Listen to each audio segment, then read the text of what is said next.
Magandang umaga po. Kuha sa CCTV camera ang pagkahulog ng isang coaster sa Skyway kahapon matapos itong banggain ng isang SUV. Sa kabutihang palad, mga kapuso, wala namang nabagsakan ng coaster bus at wala ring namatay sa aksidente. Ang driver ng nakabanggang SUV handang harapin ang anumang reklamong kaugnay nito. May news to go si Dano Tingkungko. Ito ang kuha ng CCTV sa southbound lane ng Skyway sa bahagi ng Bikutan Taguig, alas 5:16, linggo ng madaling araw. Ang nasa kanan ng kuha, ang shuttle ng Skyway, nakahatid lang ng mga sakay nitong teller sa mga toll plaza.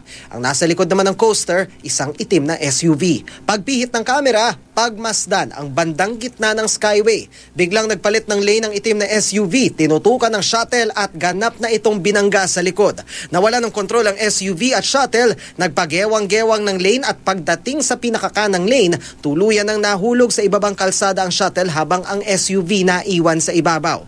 Base sa timestamp ng CCTV, 7 segundo lang tumagal ang buong pangyayari. Hindi ito ang unang pagkakataong may nahulog na sasakyan mula sa Skyway.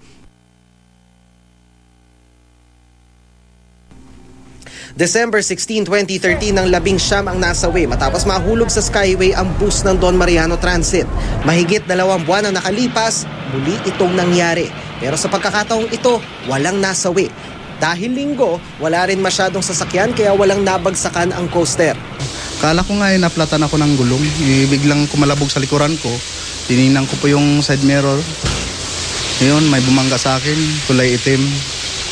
Nasakyan. Akala ko katapusan ko na. Minor injuries lang ang tinamo ni Alan Nopal at agad ding nakalabas ng ospital.